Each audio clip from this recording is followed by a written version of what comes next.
15 months after the divorce, the emergency room called Vincent Moretti and said, "Sir, you're listed as the father." The most feared man in Philadelphia went silent. 3 hours away, Claire Bennett stood beneath the cold hospital lights holding the tiny sock her 7-month-old son had lost during a seizure. She had spent months building a life Vincent could never control. Now one desperate signature had brought the Mafia heir back to her door. But this is not only a story about a hidden child or a dangerous man discovering he is a father. It is about what happens when protection becomes possession, when fear becomes secrecy, and when two people must decide whether love can survive the truth. Watch closely because every choice carries a price. Like the video and tell us in the comments where you're watching from. The price had not begun in that emergency room. It had begun 15 months earlier in a penthouse above Philadelphia, where Claire Bennett stood barefoot beside a wall of glass and watched the city disappear beneath winter rain. Behind her, Vincent Moretti was washing blood from his hands. The bathroom door remained half open. Claire could see his reflection in the mirror. The white cuffs of his dress shirt rolled above his wrists. The muscles in his forearms tense as pink water spiraled into the marble sink. He had come home 20 minutes late. No apology, no explanation. Only a quiet kiss against her temple before he walked past her and turned on the faucet. Claire moved closer to the doorway. "Whose blood is that?" Vincent did not look up. A man at the warehouse cut his hand. "On your knuckles." His hand stopped beneath the water. For a moment only the rain and the steady rush of the faucet filled the apartment. Vincent reached for a towel. There was a disagreement. Claire leaned against the doorframe. "What kind of disagreement?" "The kind that is over." His voice was calm. It was always calm when the truth was dangerous. Claire had once found that composure comforting. Vincent never shouted across rooms. He never slammed doors. He never needed to. He carried power the way other men carried a weapon close to the body and ready without warning. "Did you hurt him?" she asked. Vincent dried his hands with careful attention. "He threatened something that belonged to me." Claire held his gaze in the mirror. "A shipment." His eyes lifted to hers. "You." The word landed softly, which made it worse. Vincent turned. A faint bruise darkened one side of his jaw, almost hidden beneath the shadow of his beard. Claire stepped into the bathroom and touched it. He covered her hand with his. "No one is going to come near you." That was not my question. It is the only answer that matters. He kissed her palm, then walked past her. The next morning, Claire found a diamond bracelet beside her coffee. The stones caught the pale light coming through the windows.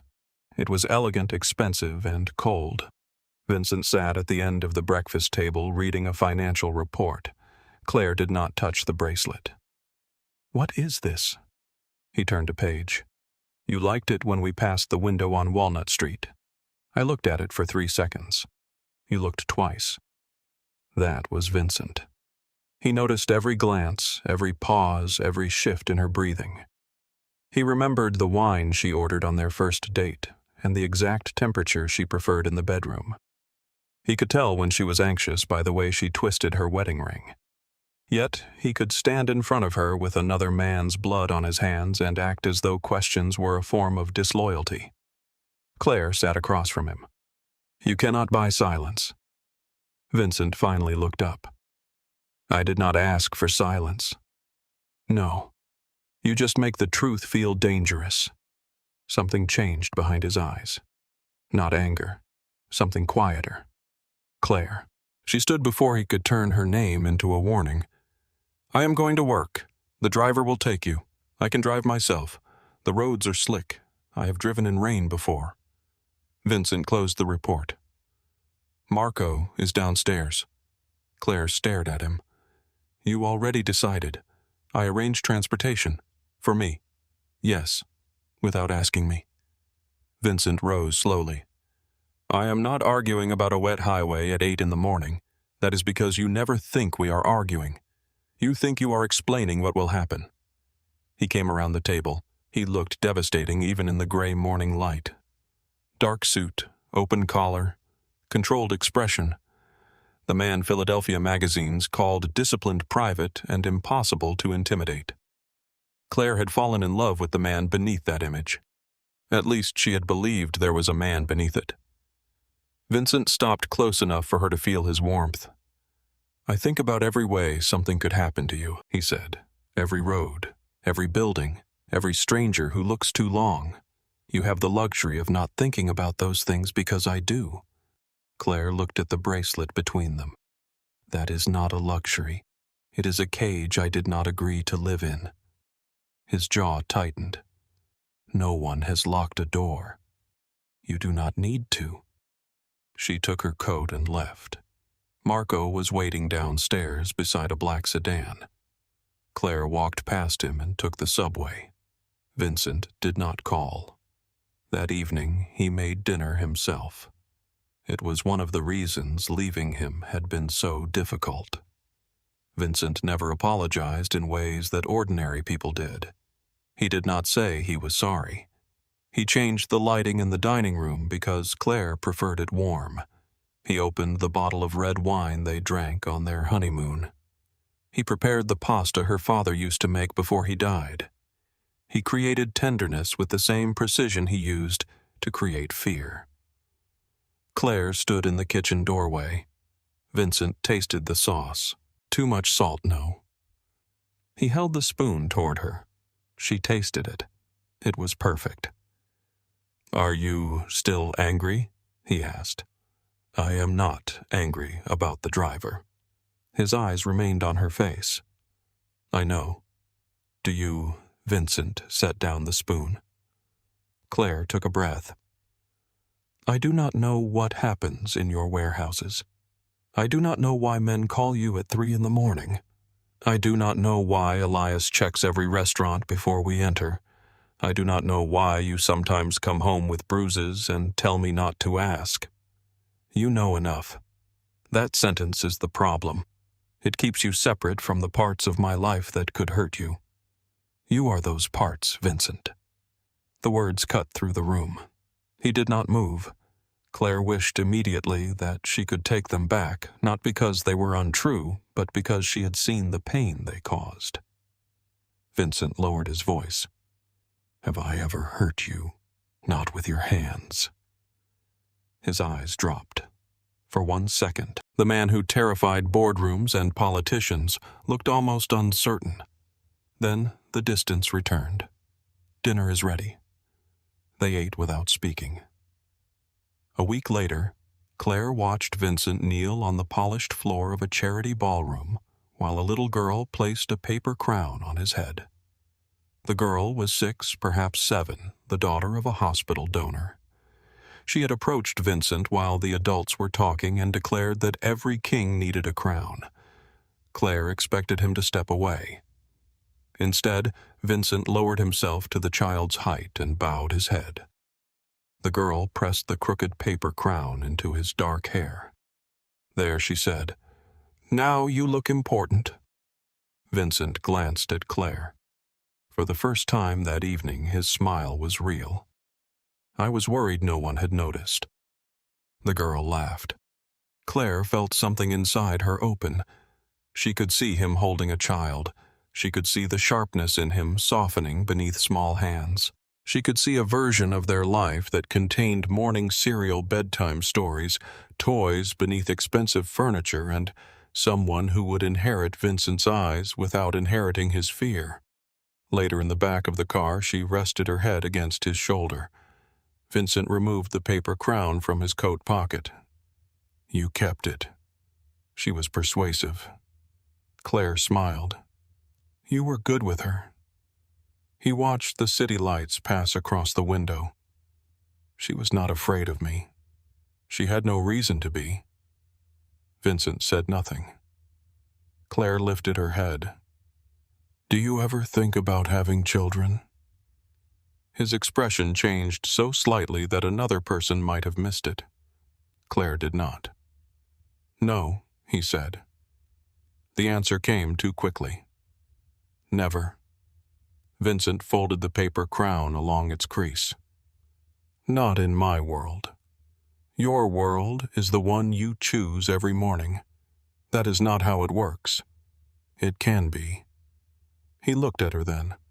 There was no cruelty in his face, only certainty. A wife can be protected. Claire felt the warmth leave her body. A child cannot, he continued. A child has school friends, games, doctors, 100 places where one distracted person can create an opening. You are talking about a baby as if it were a security problem. I am talking about reality. No, you are talking about fear. Vincent leaned back against the seat. You think fear is weakness because you have never seen what happens when powerful men ignore it. Claire stared at him. What happened? His gaze moved toward the window, the city reflected against the glass, hiding his face. Nothing you need to carry. Again the locked door, again the truth held just beyond her reach. Claire took the paper crown from his hands and placed it on the seat between them. I want a family. Vincent was silent. She waited. His voice, when it came, was almost gentle. You are my family. That is not the same. It has to be. The car continued through the city, and neither of them touched the crown again. The marriage did not end that night. It ended slowly through 100 small decisions Vincent made for both of them. Claire planned a weekend in Boston with Rachel. Vincent learned that a man connected to a rival shipping company had arrived in the city. Without telling Claire, he canceled her hotel and rented an estate outside Providence. When she discovered the change, she found Vincent in his study. You canceled my reservation. I replaced it. You opened my email. Security monitors confirmations involving travel. My travel. Our security. Claire placed her phone on his desk. I am not going. The property is safer. I am not going anywhere. Vincent looked up from the contract in front of him. Claire, this does not need to become a fight. It never does because you always win before I enter the room. His eyes narrowed. The hotel had 6 public entrances and no private elevator. I am going away with my friend, not meeting a foreign minister. There is a man in Boston who has a reason to hurt me. Then deal with him. I am. By changing my life. By keeping you alive. Claire felt the pressure rising behind her ribs. You make decisions for me and call them protection. Vincent stood. Because you do not know what is outside this door. I know what is inside it. And what is that? She held his gaze. A husband who loves me so much he does not trust me with my own life. Vincent came around the desk. I trust you. No, you trust yourself to decide for me. His voice hardened. You do not understand the risk. Then explain it. I cannot. You mean you will not. There are things you are safer not knowing. Claire laughed once, but there was no humor in it. There it is again. With the sentence that ends every conversation, Vincent stopped in front of her. I am trying to protect you, and I am trying to remain a person. For the first time, something like anger flashed across his face. You think independence means walking unguarded into danger just because no one gave you permission to be afraid, and you think love means making sure I never have permission to choose. They stood in the center of the study, close enough to touch too far apart to reach each other. Claire went to Boston. Vincent sent 2 men behind her without telling her. Rachel spotted them before lunch. Claire returned to Philadelphia a day early. She did not confront him. That frightened Vincent more than shouting would have. The final night came in early spring. Claire woke at 2 in the morning to the sound of unfamiliar footsteps in the penthouse. She sat up. Vincent was already gone from the bed. A man stood outside the bedroom with a firearm visible beneath his jacket. Claire reached for the lamp. Who are you? The man touched an earpiece. Mrs. Moretti, please remain inside. She got out of bed. Where is my husband? Mr. Moretti is handling the situation. What situation? The man stepped into her path. Claire looked beyond him. 3 more armed men moved through the hallway. Elias stood near the elevator speaking into a phone. Claire walked toward him. Tell me what is happening. Elias lowered the phone. There was a credible threat against the building. What kind of threat? We are moving you. We're a secured residence outside the city. Claire looked toward the study. Vincent emerged already dressed in a black shirt and trousers, a gun holstered beneath his jacket. You knew about this, she said. Vincent walked toward her. We are leaving in 5 minutes. You are leaving. We both are. No. His eyes sharpened. Claire, I am not going anywhere until someone tells me what happened. There is no time. There is always no time when you do not want to answer. Vincent turned toward one of the guards. Pack the essentials from the bedroom. The man moved. Claire stepped in front of him. Do not touch my things. The guard stopped and looked at Vincent. That glance broke something in her. Every person in the room was waiting for Vincent to decide whether her words mattered. Claire turned back to her husband. You would have them carry me out, would you not? Vincent's expression tightened. If that is what keeps you alive, even if I begged you not to silence. A terrible, complete silence. Vincent looked at her as if the answer should have been obvious. Claire reached for her wedding ring. The gold band resisted for a second at her knuckle. Then it came free. She placed it in his palm. Vincent stared at it. What are you doing? What I should have done months ago. This is not the moment. That is the problem. There will never be a moment you do not consider too dangerous for me to make my own choice. Claire, someone may be coming for us. No, someone is coming for you, and you have built our entire marriage around making sure I pay for your enemies. His face went still. I have kept you alive. You have kept me. The difference hung between them. Vincent closed his hand around the ring. Do not leave this building. Claire looked at the armed men surrounding her. You still do not hear yourself. She walked into the bedroom, closed the door, and called Rachel. The divorce took 6 weeks. Vincent did not fight over money. He offered Claire more than she requested. The penthouse, a house in the suburbs, a trust account large enough to make work optional. Claire refused almost everything. She kept her personal savings, her car, and the books she had owned before the marriage. Vincent fought only when her attorney requested financial disclosures connected to Moretti Logistics. Those records arrived incomplete. Questions went unanswered. Names disappeared from contracts. Claire understood the message. He would let her leave his home, but not his secrets. During their final meeting, they sat across from each other in a conference room overlooking the courthouse. Vincent wore the same dark suit he had worn the day they signed their marriage license. Claire noticed because she remembered everything about that day.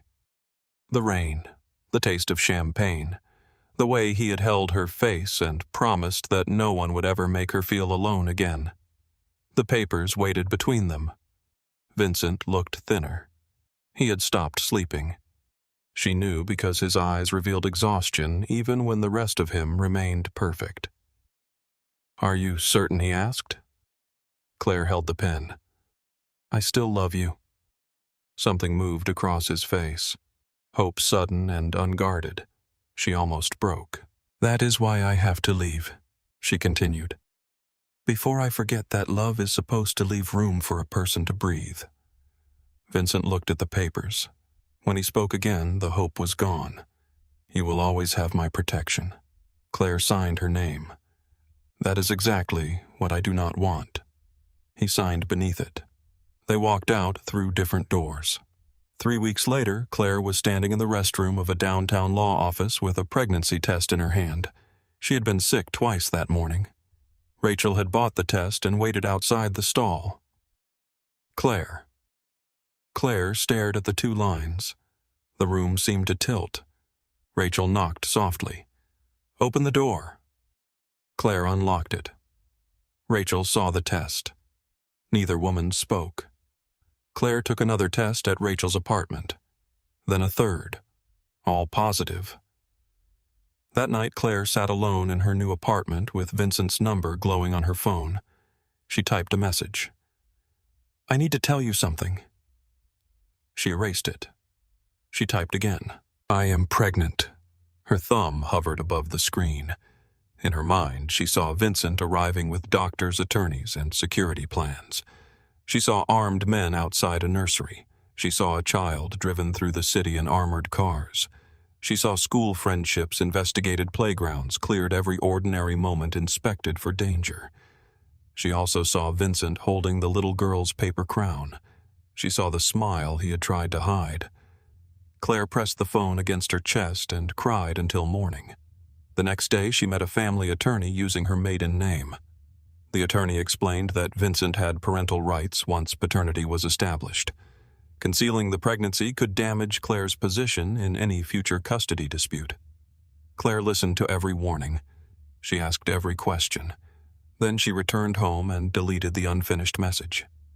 She moved to Wilmington before her pregnancy began to show. Her apartment was small above a bakery near the river. The pipes rattled in winter. The kitchen window faced a brick wall. The front lock needed to be lifted before the key would turn. Claire loved it immediately. Nothing inside had been selected by a security consultant. No one checked the hallway before she stepped outside. No driver waited at the curb. For the first time in years, her life felt entirely her own. Owen was born on a humid August morning while rain struck the hospital windows. Rachel held Claire's hand. When the nurse asked for the father's information, Claire left the line blank. Then the nurse placed Owen against her chest. He had dark hair, a stubborn chin, and gray-green eyes that opened briefly beneath the hospital lights. Vincent's eyes. Claire loved her son with a force that frightened her. She also understood in that first moment that every choice she had made would one day have to be explained. Months passed. Claire learned to answer legal emails while holding a bottle beneath Owen's chin. She learned which floorboard creaked near the crib. She learned the difference between a tired cry and a hungry one. She learned how expensive freedom could become. Daycare bills arrived beside medical bills. Work continued whether she had slept or not. Some nights she stood beside Owen's crib and wondered whether she had protected him or merely chosen the danger she understood. Once, when Owen had a mild fever, she found Vincent's number in an old notebook. She entered it into her phone. The fever dropped before she called. She erased the number again. Now, beneath the white lights of Coastal Mercy Hospital, that same number had brought Vincent back into the room. A technician sealed the DNA samples inside a clear envelope. Vincent sat beside Owen's bed, one large hand resting near the child's tiny arm. Claire stood by the window. Rain traced silver lines down the glass, just as it had the night their marriage began to end. Vincent did not look at her when he spoke. "Did you ever plan to tell me?" Claire watched Owen breathe beneath the hospital blanket. "I planned to keep him alive." Vincent's fingers curled against the edge of the mattress. "So did I." He turned then, and the grief in his face was far more dangerous than anger. "You just never gave me the chance." Vincent held Claire's gaze for another second, then looked back at Owen. The anger in him had not disappeared. It had simply found a place to wait. A nurse entered with a clipboard and explained that the laboratory needed several hours to complete the DNA test. Owen would remain under observation through the night. His fever had begun to fall, but the doctors still needed to monitor his neurological responses and confirm whether the infection was bacterial or viral. Vincent asked questions before Claire could. "What are the risks?" The nurse glanced at the chart. "The physician will explain the full picture. I want the picture before he walks through that door." Claire recognized the tone. Quiet, controlled, impossible to ignore. The nurse straightened. "There can be complications with meningitis. Hearing loss, seizures, developmental concerns. We do not know enough yet to say whether any of those are likely. Vincent's face remained still. Claire saw his thumb move once against the mattress. What does he need tonight, he asked. Rest, fluids, medication, familiar voices. Vincent looked at Owen. I can do that. Claire folded her arms. You do not know his routine. Then tell me. The answer disarmed her. She had prepared for demands. She had prepared for threats, accusations, and lawyers. She had not prepared for Vincent to ask. Claire moved closer to the crib. He likes to be held upright after a bottle. If you lay him down too soon, he coughs. He hates cold wipes. He will cry if the blanket covers his hands. Vincent listened with the concentration he once reserved for legal negotiations. What settles him? My voice. Vincent nodded once, and when your voice does not. Claire looked at Owen's pale face. I walk with him. Vincent removed his jacket and placed it over the back of a chair. Show me. Claire stared at him. He is sick. I noticed. You cannot treat this like another problem to solve. His eyes lifted to hers. I have no idea how to solve this. The admission was so quiet, she almost missed it. Vincent looked down at his son. That is why I am asking. Claire reached into the crib and carefully lifted Owen. He stirred, his face tightening before a weak cry left his throat. Vincent moved forward, then stopped himself. Claire noticed. She adjusted Owen against her shoulder and walked a slow circle around the room. You keep one hand here, she said, touching the center of Owen's back. Not too high. He arches when he is uncomfortable. Vincent watched every movement. After several minutes, Claire sat. Owen remained restless. Vincent stood near the window, useless and furious at being useless. Claire knew that feeling. She had lived inside it since the fever began. You can hold him, she said. Vincent did not move. You said he needs familiar voices. He needs calm. I am calm. You are frightening 3 nurses from across the room. His mouth tightened. Claire almost smiled. Almost. She stood and moved toward him. Vincent lifted his arms with an uncertainty that looked wrong on him. Claire placed Owen against his chest and guided one of his hands beneath the baby's body. Support his neck. I know. You are holding him like evidence. Vincent looked at her. I have never held a baby. Claire's anger softened before she could stop it. She adjusted his arm. Like this. Owen made a small sound and turned his face toward Vincent's shirt. Vincent became completely still. He can feel when you are tense, Claire said. I am not tense. Owen began to cry. Claire raised an eyebrow. Vincent looked down at the child. Your mother appears to enjoy being right. Owen cried harder. Claire took one step closer. Vincent lowered his voice. All right. I understand. You disagree. The words were awkward, but the tone changed. Something in Owen responded. His crying weakened. Vincent began walking. At first, his movements were too measured. Then he found the rhythm Claire had shown him. Owen's small hand caught the edge of Vincent's shirt. Vincent looked at Claire. He is stronger than he looks. He has had practice. The room became quiet except for the machines. For several minutes, Claire watched the man she had once married carry the son he had never known existed.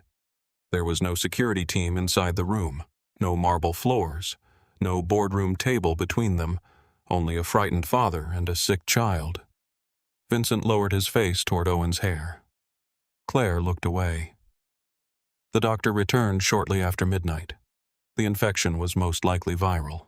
Owen's spinal fluid showed no immediate signs of the more dangerous bacterial form, though the final results would take time.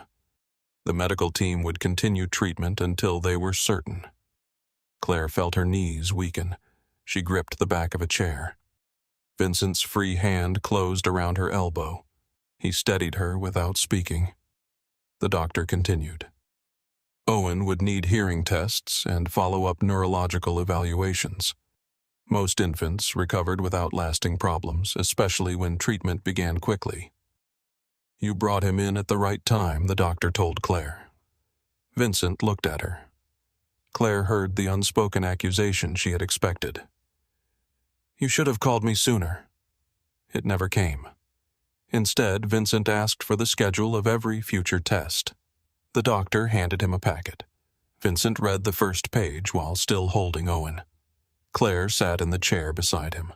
Exhaustion settled over her body all at once. She closed her eyes for only a moment. When she opened them, dawn had begun to color the windows.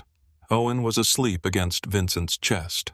Vincent sat in the same chair, his head resting against the wall. His eyes were closed, but one hand remained spread across Owen's back. Every few seconds, his fingers moved, checking for breath. Claire had done the same thing every night after Owen was born. She had stood over the crib at 2 a.m, waiting for the rise and fall of his chest. She had touched his stomach when the room became too quiet.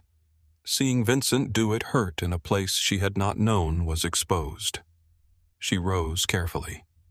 Vincent's eyes opened at once. Where are you going to get coffee? I will have someone bring it. I can walk to the cafeteria. His expression tightened out of habit. Claire waited. Vincent looked toward the door, then back at her. All right. It was a small word. It cost him something. Claire left before he could change his mind. The DNA results arrived that afternoon. A hospital administrator entered with a sealed envelope and asked to speak with Claire and Vincent privately. Vincent stood beside the window. Claire sat near Owen's bed. The administrator opened the document. The probability of paternity is greater than 99.9%. Claire watched Vincent. He did not react immediately. The administrator continued speaking about documentation and legal recognition, but Vincent no longer seemed to hear her. He took the report when she offered it. His eyes moved across the page once. Then he folded it with careful precision and placed it inside his coat. He walked to Owen's crib. The child was awake, blinking at the ceiling. Vincent rested both hands on the railing. Hello, son. His voice failed on the last word. Claire looked down at her own hands. The room felt too small for everything neither of them could say. Owen remained in the hospital for 3 more days. Vincent stayed. He canceled meetings in Philadelphia. Elias handled calls in the hallway. Men in dark suits appeared and disappeared near the elevators, but Vincent never left the pediatric floor for more than an hour. He learned how to warm a bottle. The first time he made it too hot. Claire tested it against her wrist and handed it back. You are not negotiating with the temperature. Vincent stared at the bottle warmer. It has 4 buttons, and somehow you control shipping routes through 6 states. Shipping routes make sense. Babies do not. That is becoming clear. He changed his first diaper with the expression of a man diffusing an explosive. Owen kicked him in the chest. Claire laughed before she could stop herself. Vincent looked up. The sound disappeared between them. Claire had not laughed with him since before the divorce. His face softened. Then Owen began urinating across the blanket. Vincent stepped back too late. Claire covered her mouth. Vincent stared at the dark stain across his shirt. Owen made a pleased sound. Vincent looked at him. You planned that. Claire laughed again. This time Vincent did too. For a few seconds, the hospital room held something almost ordinary. It ended when Elias entered. He stopped at the sight of Vincent standing beside the crib with a wet shirt and a diaper in one hand. No one spoke. Elias looked at Claire. Claire looked away. Vincent said, "Not one word." Elias nodded. Of course. He left the room. Claire heard him laughing in the hallway. The moment passed, but its warmth remained. At night, Vincent asked about Owen's birth. Claire answered only what she could bear. He had weighed 7 pounds and 2 ounces. He had cried before the doctor finished lifting him. He had opened his eyes when Claire spoke. Vincent listened without interruption. "Was Rachel there?" he asked. "Yes." "Anyone else know?" Vincent looked toward the window. "You were alone." "I had Rachel. You know what I mean." Claire did. She did not apologize. Not yet. On the morning Owen was discharged, Vincent stood beside the hospital bed while Claire fastened the child into his carrier. The doctor reviewed medication instructions and follow-up appointments. Vincent requested copies. Claire said she already had them. Vincent requested his own. The doctor handed him another packet. Outside, a black sport utility vehicle waited beneath the covered entrance. Claire stopped. "My car is in the parking garage. Elias will have someone drive it to your apartment." "No." Vincent looked at her. Claire adjusted the blanket around Owen. "We are not beginning with you arranging my transportation. It is raining. I have driven in rain before." Vincent's mouth tightened at the familiar words. For 1 second they were back in the penthouse. Then he looked at Owen. "You have not slept in 4 days. Neither have you. I am not carrying an infant." Claire held out her hand. "Give me the keys." Vincent stared at her palm. Then he reached into his coat and placed his own car keys there. Claire blinked. "You are giving me your car. You said you wanted to drive." "I meant my car. Your car is 3 levels underground and mine is 15 feet away." She studied him. There was control in the solution, but there was also surrender. Claire took the keys. Vincent sat in the passenger seat. Elias followed in another vehicle. The drive to Claire's apartment lasted 12 minutes. Vincent spent most of it looking backward at Owen. "He is breathing," Claire said. "I know. You have checked 6 times. 7. Claire turned onto her street. The bakery beneath her apartment had opened for the morning. The smell of bread and sugar drifted through the rain. Vincent looked at the narrow building. His expression changed. Claire parked. "What nothing? That has never meant nothing." Vincent stepped out of the car. Elias opened the rear door and lifted Owen's carrier. Claire took it from him. "I can carry my son." Vincent looked at the exterior staircase. The light above the entrance was broken. The bottom railing had rusted through.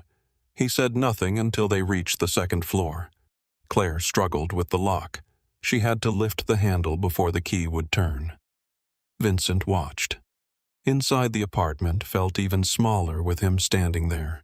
His shoulders nearly filled the kitchen doorway. The crib sat beside Claire's bed. A stack of folded laundry rested on a chair. Legal files covered one end of the kitchen table. A daycare bill remained open near the sink. Vincent saw everything. Claire set Owen's carrier down. "You can visit for an hour." Vincent picked up the daycare notice. She took it from his hand. "That is private. You are behind. I am handling it. You are working beside his crib. I am raising him. In one room." Claire felt anger rise. "Do not." Vincent turned toward the broken window latch. "This place is not safe. It was safe before you arrived." "No. It was invisible before I arrived. You do not get to insult the life I built. I am looking at a lock that can be opened with a knife. I am looking at a man who thinks money makes him a better parent."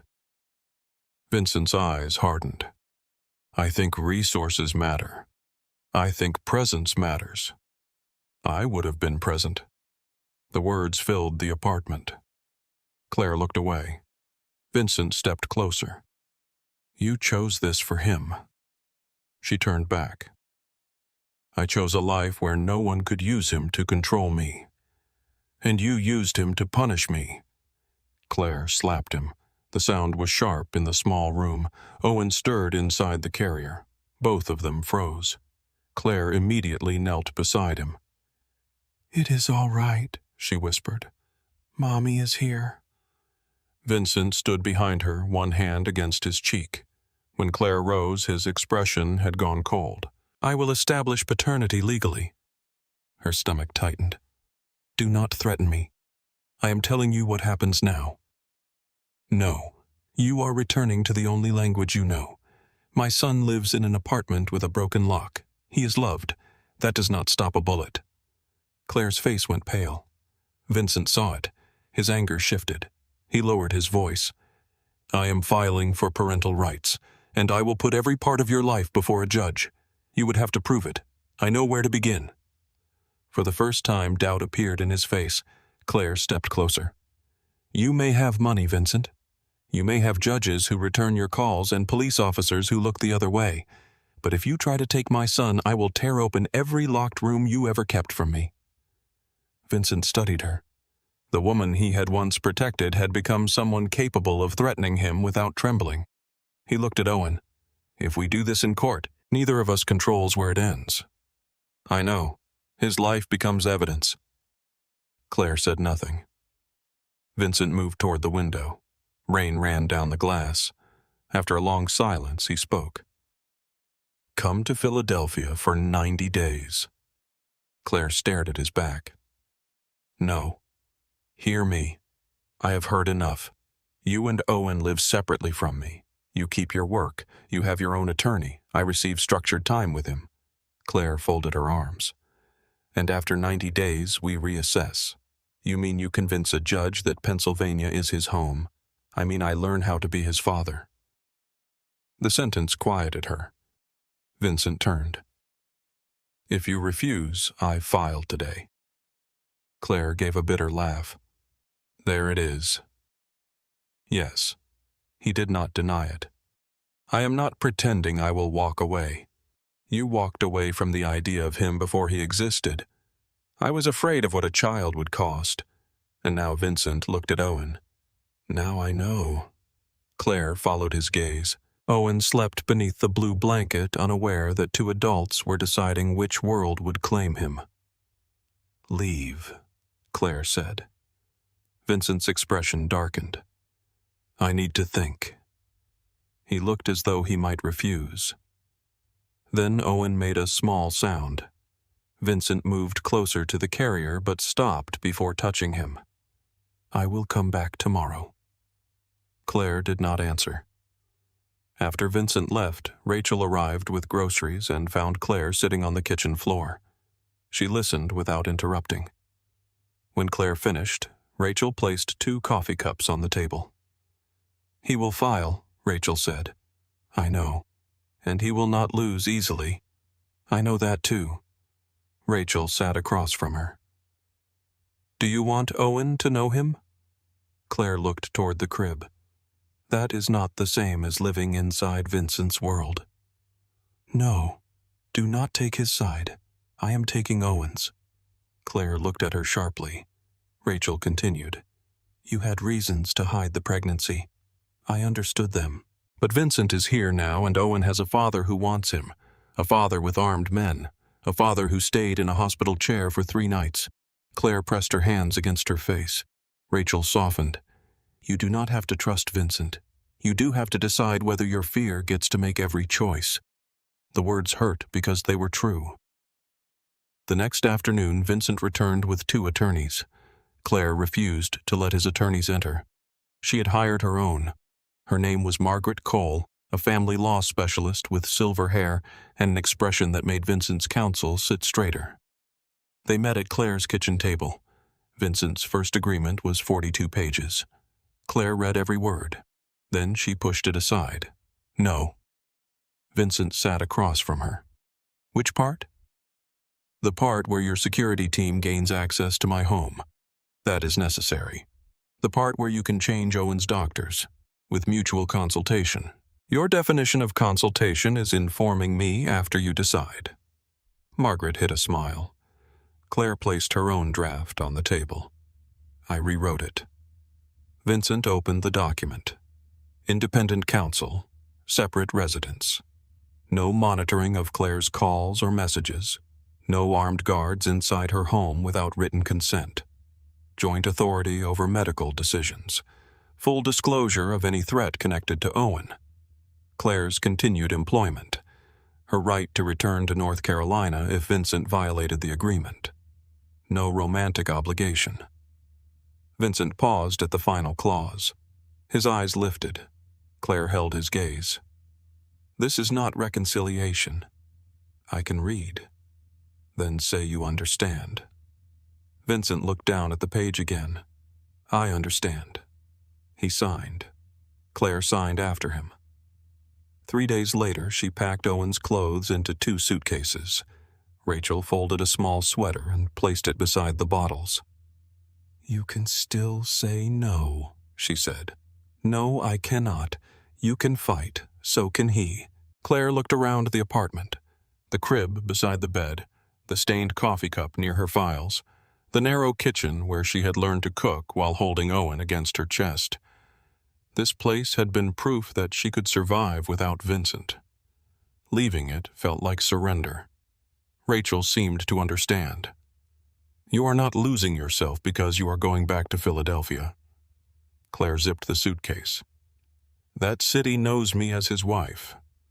Then make it learn your name. At the airport, Vincent waited beside a private plane.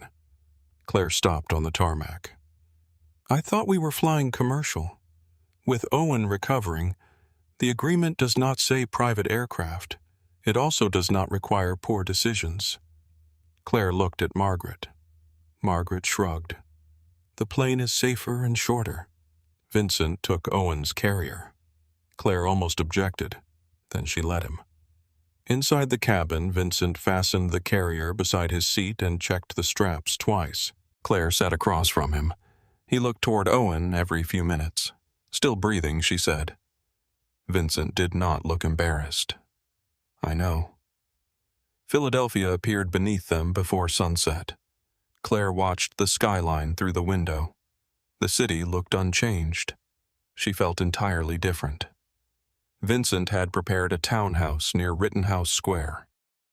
It was not the penthouse that mattered. The rooms were warm, quiet, and smaller than anything Vincent would have chosen for himself.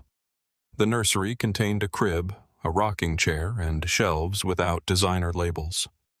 Claire opened a drawer. Inside were the exact bottles Owen used in Wilmington.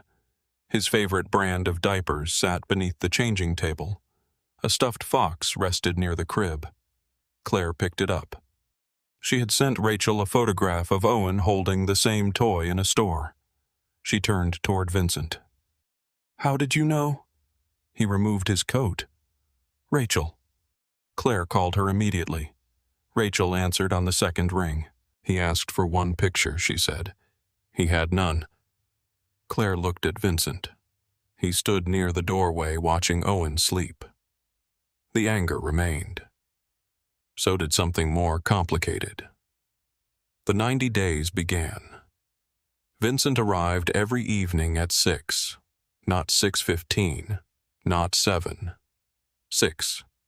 He often entered the townhouse while still speaking into his phone, his voice cold and precise. Then he would see Owen and end the call. He learned the bedtime routine. Bath. Bottle. A story Owen did not understand. The same quiet song Claire had sung since his birth. Vincent refused to sing at first. I do not sing. You also did not change diapers. That was different. How? There were instructions. Claire handed him the book. Read. Vincent read stories in the same voice he used during business meetings. Owen stared at him. Claire leaned against the doorframe. You sound like you are announcing a merger.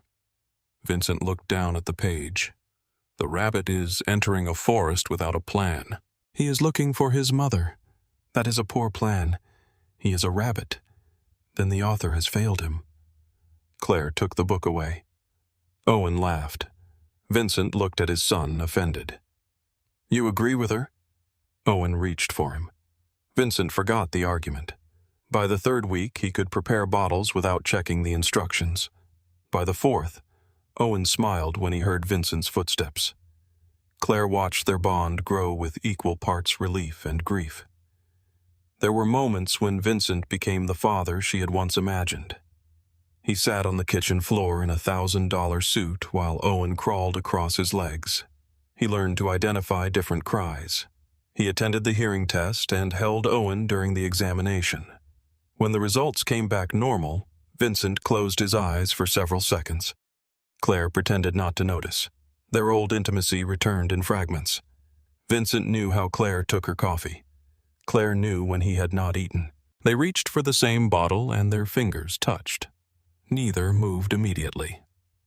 One night Owen refused to sleep. At 2 a.m, Claire found Vincent walking through the living room with the baby against his shoulder. "You have a meeting in 4 hours," she said. "He does not care. He does not know what a meeting is." That has not stopped him from opposing it. Claire smiled. Vincent saw. The air changed. He stepped closer. For a moment, the years between them disappeared. Then Claire took Owen from his arms. "Good night, Vincent." His expression closed. "Good night, Claire." The next afternoon, Claire took Owen to a park near the townhouse. 2 security men followed at a distance as the agreement allowed. The weather was clear. Children ran through the grass. A woman pushed a stroller past Claire and smiled. For the first time since returning to Philadelphia, Claire felt ordinary. Owen sat against her beneath a tree, chewing the ear of his stuffed fox. Claire kissed the top of his head. A camera clicked. She looked up. A man stood across the path near a black sedan. He held a phone toward them. Claire rose. The man lowered the device and turned away. One of Vincent's security officers moved after him. The man ran. He reached the sedan before the guard could cross the street. Tires screamed against the pavement. Claire pulled Owen against her chest. The second guard stepped in front of them. "Mrs. Bennett, we need to move." Back at the townhouse, Elias reviewed the photograph Claire had taken. The image was blurred, but the man's wrist was visible beneath his sleeve. A black serpent wrapped around a silver cross. Elias's face changed. Vincent stood beside him. "Serrano," Elias said. Claire looked from one man to the other. "Who is Serrano?" Vincent reached for his phone.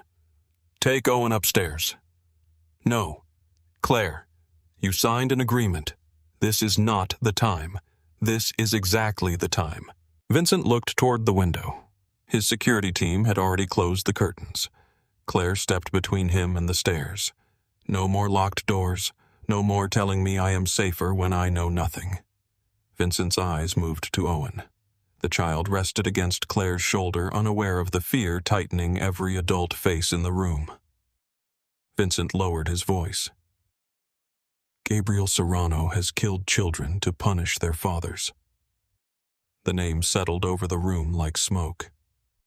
Gabriel Serrano. Claire held Owen more tightly against her shoulder. Vincent stood near the window, one hand resting on the back of a chair. He did not look frightened. Vincent rarely looked frightened. His fear appeared as stillness, as calculation, as the sudden absence of every unnecessary movement. Claire had learned to recognize it. "Tell me who he is," she said. Vincent looked toward Elias. The 2 men shared a silent exchange. Claire saw it and stepped closer. "Do not decide how much truth I can handle." Vincent's jaw tightened. Elias closed the laptop on the table. "Serrano controls part of the narcotics trade moving through ports along the East Coast." Claire looked at Vincent. "And you know him because he used my shipping routes." Vincent said it without apology. Claire felt the room narrow around her. "You told me Moretti Logistics was legitimate." "It is." "Then how does a drug trafficker use your routes without your knowledge?" "He paid people beneath me." "That is not an answer." "It is the answer." Vincent moved away from the window. 3 years ago, one of our drivers opened a container outside Camden. He collapsed before anyone understood what was inside. There was fentanyl dust on the packaging. He died before the ambulance arrived. Claire remembered the driver. Not his name, but the funeral. Vincent had attended alone. He had returned after midnight and stood in the dark kitchen without removing his coat. Claire had asked who died. Vincent had said it was no one she knew. "What did you do?" she asked. "I shut down the route." That simple no. His voice changed. "I seized the product. I burned what could be burned. I gave federal investigators enough information to arrest the men who had purchased access to my terminals." Claire stared at him. "You worked with the FBI. Through another person. Why not tell them everything? Because they would have taken my companies apart while Serrano rebuilt somewhere else." Elias spoke from the table. "Serrano lost more than product. He lost credibility." Vincent continued. He had promised his buyers that the route was protected. When it disappeared, he looked weak. Men like Serrano can survive losing money. They do not survive looking weak. Claire looked down at Owen. His fingers curled around the collar of her coat, and now he thinks Owen gives him leverage. He knows it does. The honesty in Vincent's answer frightened her more than denial would have. "What does he want?" "My terminals, access to the port, names of the men who helped expose his operation." "And if you refuse?" Vincent looked at his son. Claire did not need the answer. She carried Owen upstairs and locked the nursery door. Though she knew the lock would stop no one, Vincent truly feared. That night, she did not sleep. Vincent remained downstairs with Elias and the security team. Voices moved through the house until dawn. Cars arrived and left. Every few minutes, Claire looked through the curtains and saw men standing beneath the streetlights. Owen slept beside her in a portable crib. Claire sat on the floor with her back against the bed. The townhouse no longer felt like a temporary home. It felt like a location someone had discovered. At 3 a.m, the nursery monitor flickered. Claire looked toward the crib. Owen was sleeping. The screen flickered again. A faint buzzing sound came from outside the window. Claire rose slowly. The curtain moved beneath her fingers. A small black drone hovered beyond the glass. Its camera turned toward her. For 1 second, Claire could not move. The lens shifted downward toward Owen. She grabbed the crib and dragged it away from the window. "Vincent." The nursery door opened before she finished shouting. Vincent entered with a gun in his hand. He saw the drone. The glass shattered.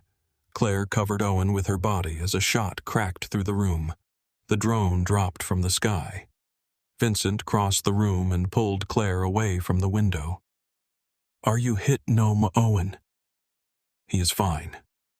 Vincent checked them both with his hands, searching for blood. Claire caught his wrist. "We are not staying here."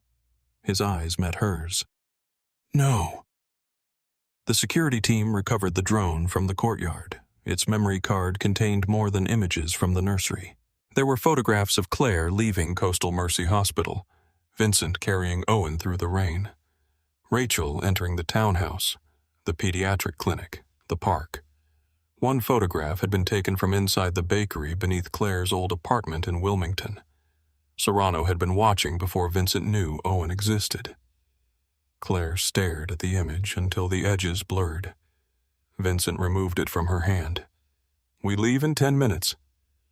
This time she did not argue. The Bucks County estate stood behind stone walls and iron gates 40 miles outside Philadelphia. Claire had visited once during her marriage for a dinner with investors. She remembered gardens, old oak trees, and a ballroom no one used. She had not known about the cameras hidden beneath the roofline. She had not known the east wing contained reinforced doors. She had not known there was an underground tunnel leading from the wine cellar to a wooded road beyond the property. The estate looked beautiful in the early morning. That made it worse. Vincent carried Owen inside while Elias directed the guards. Claire walked through the entrance hall and listened to locks engage behind her. "You built a prison in the shape of a home," she said. Vincent did not turn. "I built a place no one can enter. Those are not the same thing." He carried Owen toward the stairs. "They are today." Claire followed. The nursery at the estate had been prepared years earlier. She could tell by the wallpaper and the dustless shelves. Vincent had never mentioned it. A carved wooden crib stood beneath a painted ceiling filled with clouds. Claire touched the rail. Who was this for? Vincent placed Owen in the crib. "My sister." "You do not have a sister. She died before she was born." Claire looked at him. Vincent adjusted Owen's blanket. "My mother prepared this room. My father left it untouched." It was more truth than Vincent usually offered without being asked. Claire waited, but he said nothing else. The first days at the estate passed beneath constant surveillance. Vincent increased the guards at every gate. Elias moved into a room near the security center. Claire received a phone with a secure line and a list of emergency codes. She also discovered that her calls were being logged. Vincent found her in the security room staring at the screen. "You said you would not monitor me. We are monitoring every signal leaving the property. My calls are not enemy transmissions. We are not listening. You are recording who I contact." Vincent looked at the technician. "Leave us." The man left immediately. Claire turned toward Vincent. "You signed the agreement. I also signed a birth certificate after discovering my son had been watched for months. That does not erase my rights. It changes the threat. It changes nothing about the promise you made." Vincent rested both hands on the console. "If Serrano contacts you, I need to know. Then ask me. And if he threatens Rachel, I tell you. If he threatens Owen, I tell you. If you believe telling me will make the situation worse." Claire hesitated. Vincent saw it. "That is why the calls are logged." "No, that is why you do not trust me. I trust that fear makes people unpredictable. Even you." His eyes hardened. "Especially me." Claire stepped closer. "Then give me access to what everything involving Owen, threat reports, camera logs, security meetings, names, photographs. I will not live inside another locked room while you decide what reality I am allowed to see." Vincent looked at her for a long moment. Then he removed a keycard from his pocket and placed it in her hand. "This opens the security center and the records room." Claire looked down at it.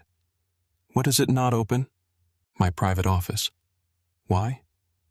"Because not everything in that room concerns Owen." "Does anything in that room endanger him?" Vincent said nothing. Claire closed her fingers around the card. "That was not an answer. It is the one I have." The wall remained. It was smaller than before, but it remained. Claire began attending the morning security briefings. At first, the men spoke around her. Elias corrected them. "Mrs. Bennett is part of the room." Claire looked at him. He did not look back. The reports were detailed and clinical. A vehicle had passed the outer gate 3 times. A former Moretti employee had been seen near Owen's pediatric clinic. 2 phone calls had been placed from a prepaid number to the townhouse before the drone appeared. Claire asked questions. The men answered. Vincent listened. Each morning he gave her more information than the day before. Each morning she saw how much he had once hidden. 1 week after the move, Claire took Owen to a follow-up appointment. The doctor confirmed that his hearing remained normal and his development appeared healthy. Vincent had planned to attend, but a meeting in Philadelphia kept him away. Claire left the clinic carrying Owen in one arm and his medical folder in the other. A man stood beside her car. He wore a navy coat and held no visible weapon. Claire Bennett. She stopped. The security guard moved between them. The man raised both hands. Special Agent Daniel Rhodes, Federal Bureau of Investigation. Claire looked at the badge. Her guard did not relax. Rhodes glanced at Owen. "I need 5 minutes. You can call my attorney. This concerns Gabriel Serrano." Claire's grip tightened around the folder. Rhodes noticed. He handed her a business card. We have been trying to dismantle Serrano's port operation for 6 years. Vincent damaged him, but he did not finish him.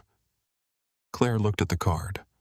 What does that have to do with me? You are the first person Serrano has found who matters more to Vincent than control. The words made her cold. Rhodes continued. That makes you valuable to Serrano. It also makes you valuable to us. I am not helping you investigate Vincent. I did not ask you to. Not yet. Rhodes smiled without warmth. You are an attorney. You understand how conversations begin.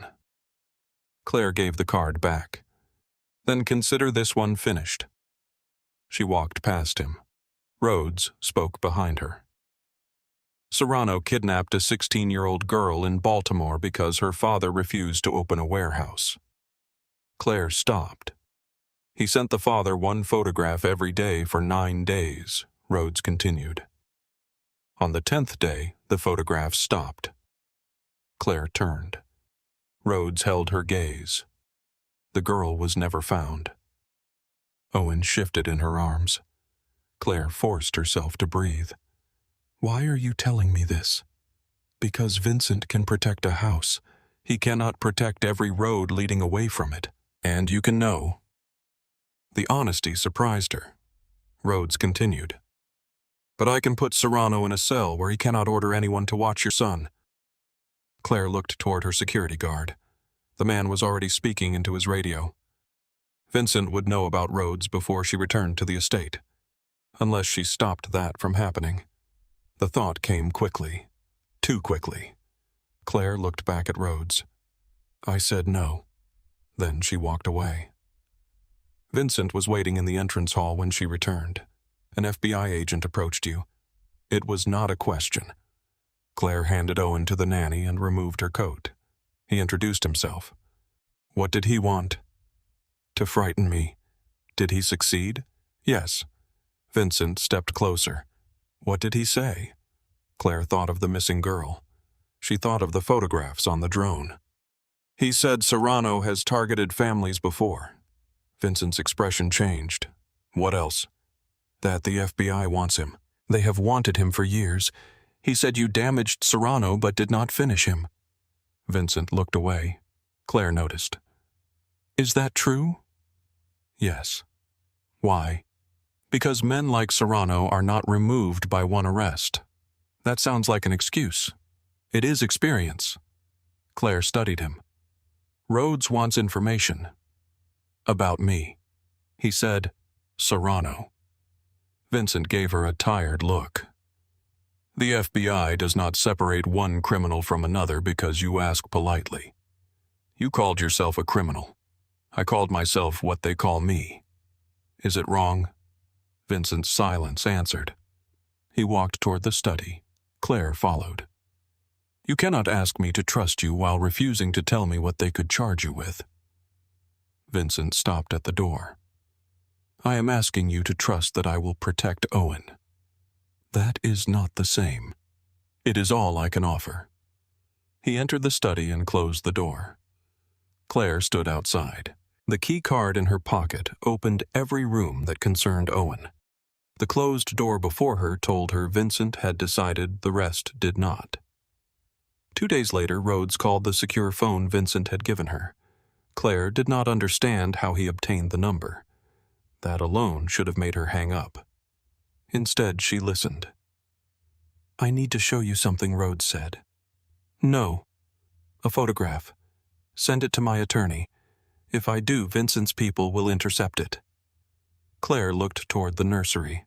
Owen was sleeping in the nanny's arms. What photograph? The man from the park. Claire said nothing. Rhodes continued. We identified him. He has been linked to 2 disappearances and 1 failed abduction. Where meet me in public. Bring your security if you want. I will not ask you to enter a car. Claire ended the call. She stood beneath the hallway light for several minutes. Then she called Rachel. Rachel answered immediately. Are you safe? Yes. That is not convincing. Claire told her about Rhodes. Rachel was silent.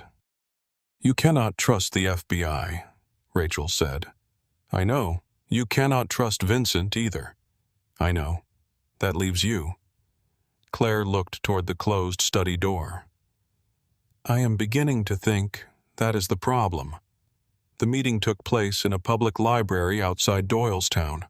Claire told Vincent she was meeting Rachel for lunch. It was the first direct lie she had told him since returning to Pennsylvania. The words left her mouth easily. That frightened her. Rhodes sat at a table near the windows. Claire's security guard waited outside after she told him the meeting involved confidential legal work. Rhodes placed a photograph on the table.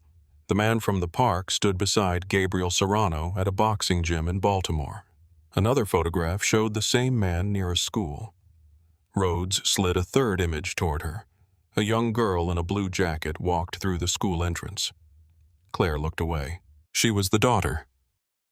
"Yes. What happened to the man who took her?"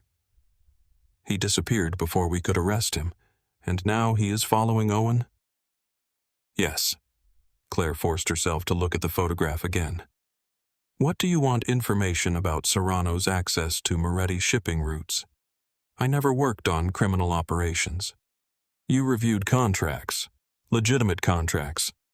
Legitimate contracts can conceal illegal access." Claire shook her head. "I will not help you build a case against Vincent." Rhodes folded his hands. "Then help us build one against Serrano. How old inspection schedules, terminal changes, names of subcontractors who appeared briefly and vanished. Anything unusual." Claire knew some of those records. She had reviewed them during the marriage without understanding their significance. Rhodes pushed a small phone across the table.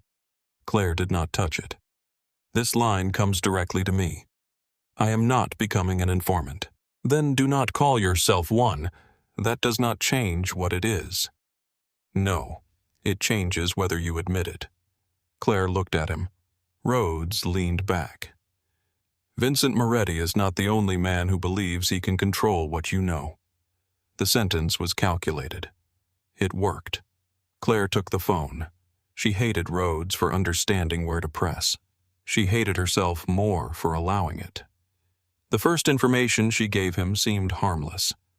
A former customs official who had appeared on a contract 3 years earlier. A warehouse number near Camden. The date Vincent shut down a shipping route. Rhodes asked for more. Claire refused. He accepted the limits with the patience of a man who expected them to change. At the estate, life continued. Vincent asked before adding a guard to Claire's schedule. He handed her phone to a technician and ordered every tracking program removed. Claire stood beside him as the screen displayed the deleted software. "How do I know there is not another one?" she asked. "You do not." She looked at him.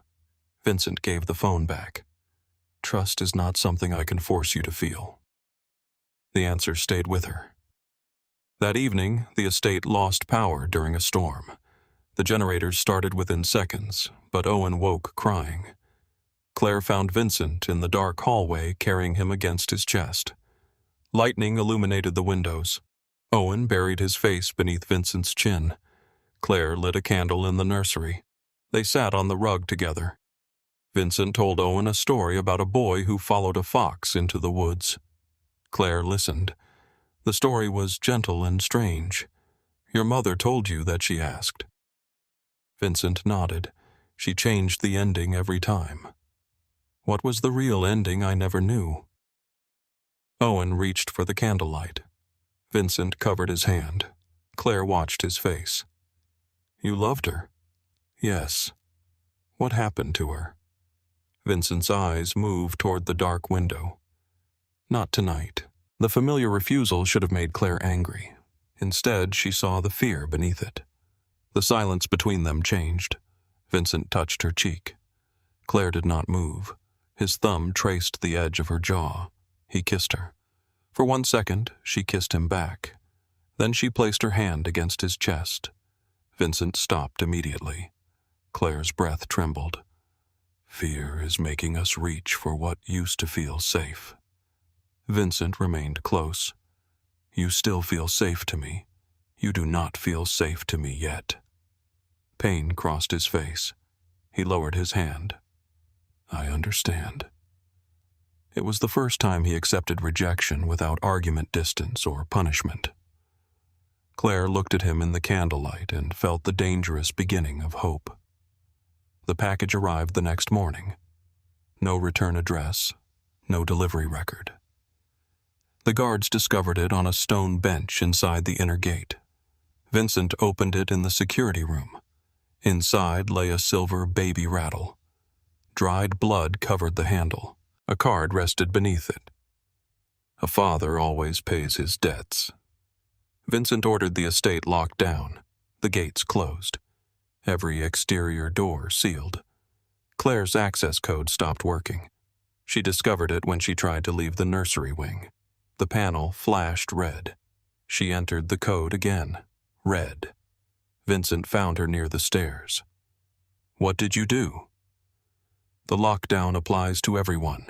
You disabled my access until the property is cleared. You promised. My son received a blood-covered gift. Our son.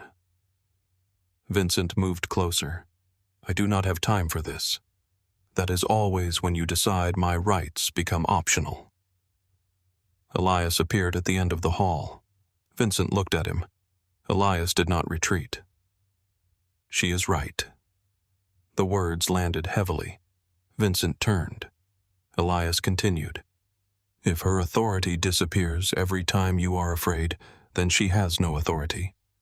Vincent's face hardened. You are speaking outside your role. My role is to protect this family. Claire looked between them. Vincent stood motionless for several seconds. Then he took out his phone. Restore her access. The code worked a minute later. Vincent did not apologize. He looked at Claire. I am asking you not to leave. The difference mattered. Claire looked toward Owen's room. I will stay. That afternoon, Rhodes contacted her. Serrano had requested a private meeting with Vincent. The FBI believed it would happen within days. We need the location, Rhodes said. Claire stood inside the estate greenhouse, the secure phone pressed to her ear. If you raid the meeting, Vincent could be killed. If we do nothing, Serrano remains free. Is Vincent a target? Rhodes paused. Everyone involved in organized crime is a potential target. You told me this was about Serrano. It is. That was not my question. Rhodes said nothing. Claire understood then. The FBI wanted both men. Rhodes had never promised otherwise. She ended the call and returned the phone to its hiding place beneath old legal files. That night, Vincent led her into the records room. A steel cabinet stood open. Inside were passports, property deeds, cash, medical records, and instructions bearing Elias's name. Claire picked up one of the folders. Owen's Trust. Another contained ownership documents placing 2 houses in Claire's name. What is this? If something happens to me, Elias takes you and Owen to a secure location. You planned all of this without telling me. I am telling you now. Claire found a small drive labeled for Owen. What is on this A message? For when Vincent did not answer. Claire looked at him. You planned your death before you planned your future. In my family, death was easier to predict. She closed the cabinet.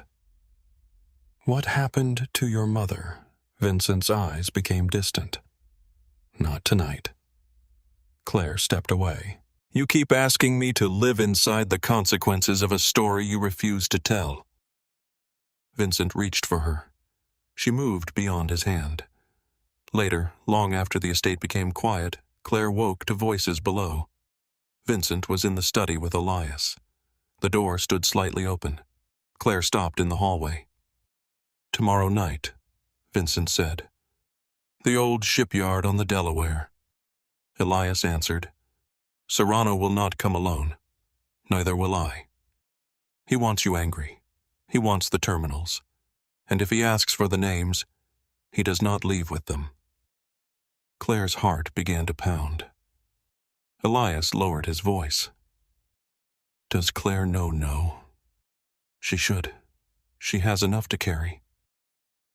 Claire closed her eyes. The words were familiar. They were almost tender. They were still a decision made without her. She returned to the bedroom. Owen slept in the crib beside the window. Claire sat near him and took the hidden phone from beneath the legal files. Her fingers shook as she entered the address. The abandoned shipyard on the Delaware River. Tomorrow night. She stared at the message. Vincent had hidden the meeting to protect her. Rhodes had hidden the full operation to use her. Both men believed fear gave them the right to control the truth. Owen moved in his sleep. Claire touched his small hand. I am sorry, she whispered. Then she pressed send. The message disappeared from Claire's screen. For several seconds, nothing changed. The room remained dark. Owen continued breathing softly beside her.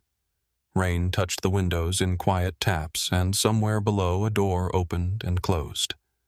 Claire held the phone in both hands. She had expected the act to feel decisive. Instead, it felt like stepping from one locked room into another. A reply appeared. Location confirmed. Do not leave the estate. Claire read the words twice. Then she deleted the message and returned the phone beneath the legal files. She sat beside Owen until dawn. Vincent entered the nursery just after 5. He wore a dark suit with no tie.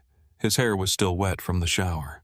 The shoulder holster beneath his jacket changed the shape of his body in a way Claire knew too well. He stopped when he saw her awake. You did not sleep. Neither did you. Vincent looked toward Owen. The baby lay on his back, one fist near his face. Vincent moved closer to the crib. For a moment, he simply watched. Claire had seen him preparing for dangerous meetings before. He became quieter, more precise.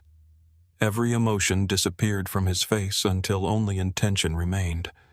But fatherhood had changed the ritual. Now there was someone he could not stop looking at. Claire rose. Do not go. Vincent did not turn. That is not possible. You could call the FBI. His eyes shifted toward her. Why would you say that? Claire felt the blood leave her face. She forced herself to remain still. Because Serrano is a trafficker. Because federal agents have been hunting him for years. Because this is bigger than one meeting. Vincent studied her. Did Rhodes contact you again? The question was calm. Too calm. Claire could hear every beat of her heart. He approached me at the clinic. That was not what I asked. She looked at Owen. Vincent stepped closer. Claire? Yes. His expression hardened. What did he want? Information about Serrano. And what did you give him? Nothing that exposed you. Vincent became completely still. Claire realized her mistake before he spoke. That was not a denial. She looked at him. Vincent's voice dropped. How long, Vincent? How long have you been speaking to him? Claire took one breath, then another. She could tell him now. She could place the phone in his hand and admit everything before the shipyard, before the raid, before the night turned into something neither of them could undo. But then she remembered the drone outside Owen's window, the photographs, the silver rattle, the missing girl in the blue jacket. She remembered Vincent telling Elias that Claire already had enough to carry. I did not give him anything about your companies, she said. Vincent stared at her. There was no anger in his face yet, only disappointment. That was worse. You are asking me not to go because the FBI knows. Claire did not answer. His eyes sharpened. Do they know where? The silence between them became an answer. Vincent stepped back. For 1 second, something almost like shock crossed his face. Then it disappeared. He looked toward Owen. Claire moved closer. I was trying to stop Serrano. You gave federal agents the location of a meeting you knew nothing about. I knew enough. No. You knew what frightened you. And you knew what frightened you, so you hid it from me. Vincent looked at her again. You should have told me. Claire felt the cruelty of the words. You do not get to say that. I do when you send armed agents into a room where my men are standing. You were walking into that room armed. That was my choice, and Owen is my son too. Vincent's face changed. For the first time, anger surfaced. Do not use him to excuse this. Claire stepped forward. I am trying to keep him from becoming another photograph in a federal file. You think the FBI will protect him? I think Serrano belongs in a cell. So do they. The words landed between them. Claire froze. Vincent continued. They will take Serrano. Then they will take every record they can carry, every phone, every account, every man in that building. They do not separate the people you fear from the people you love. You gave them information once, through a wall of distance and lawyers. You still used them, and I understood the cost. Claire looked at him. Then do not go. Vincent's expression became unreadable. I have to. No, you want to. He threatened my son. Our son. Vincent turned toward the crib. His hand rested on the wooden rail. I will come home. Claire heard the promise for what it was, a comfort he could not guarantee. That was not my question. He looked at her. For a moment, neither of them moved. Then Vincent leaned over and kissed Owen's forehead. The baby stirred but did not wake. Vincent remained there for 1 extra second, breathing in the scent of him. When he straightened, he did not touch Claire. He left the room without another word. The estate changed after he was gone.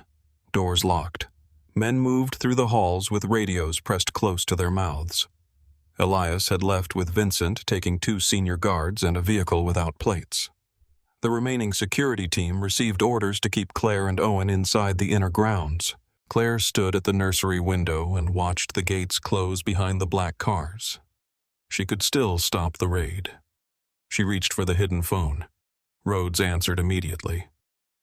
You were told not to call unless there was new information. Cancel the operation. Silence. Why? Because Vincent knows the FBI may be involved. Did you tell him no? Then how does he know? He asked the right question. Rhodes lowered his voice. Claire, listen carefully. The operation is already active. You said you needed the location. We needed confirmation. You had it before I called. We had an area. You gave us the exact site. Claire gripped the phone. You used me. I used verified intelligence. You made me believe this depended on my choice. It did. No. You wanted me to feel responsible enough to cooperate. Rhodes did not deny it. Claire closed her eyes. How many agents? I cannot discuss that. Is Vincent under arrest? If he commits a federal crime in front of federal agents, he will be treated accordingly. You told me this was about Serrano. It is about organized crime. You lied. I did not tell you everything. The phrasing was so familiar that Claire almost laughed. Vincent had used the same logic for years. Rhodes continued. Stay at the estate. Claire ended the call.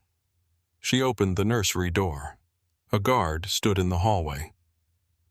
I need the car, Mrs. Bennett. Mr. Moretti gave direct orders. I know what he ordered. We cannot leave the property. Claire walked past him. The guard followed. Ma'am. She stopped at the top of the stairs. What is your name? The man hesitated. Caleb. Caleb, who owns this estate, Mr. Moretti. Check the property records. He frowned. Claire continued down the stairs. Vincent transferred partial ownership to me. I am Owen's legal guardian. I am also the person every one of you is supposedly protecting. Caleb stepped in front of her near the entrance. I cannot let you leave. Claire looked at him. Then call your attorney and explain why an armed employee is preventing a property owner from leaving her own home. Another guard approached. The two men exchanged looks. Claire held out her hand. Keys. Caleb did not move. Claire lowered her voice. If the FBI enters that warehouse and Vincent believes Serrano betrayed him, men will die before anyone understands what happened. You can stand here and obey an order made before the situation changed, or you can help me stop it from becoming worse. Caleb looked toward the security room. Then he took a set of keys from his pocket. I drive. Claire nodded. Fine. She carried Owen to the safe room where the estate nurse and nanny were waiting. The nanny took him carefully. Claire kissed his forehead. I will be back. The words caught in her throat. Owen reached toward her hair. Claire let him hold it for a second. Then she pulled away. The drive to the Delaware River took less than an hour. It felt endless. The rain had stopped, but fog rose from the water and spread across the industrial streets near the old shipyards. Claire watched warehouses pass through the tinted window. Most were abandoned. Some still carried faded company names above rusted doors. Caleb received updates through his radio. There are federal units ahead. How close? 2 blocks. Can we get through not without identification? Claire took out the secure phone. Rhodes answered after one ring. I told you to stay at the estate. I am near the shipyard. His voice changed. Turn around. Tell your agents not to enter until Vincent is out.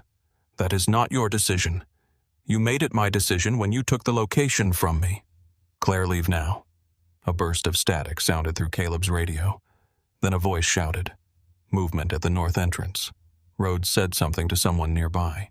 Claire heard another voice in the background counting down. Rhodes, get out of the area. The line went dead. Inside the warehouse, Vincent stood beneath a row of broken windows. Fog pressed against the glass. Old chains hung from the ceiling.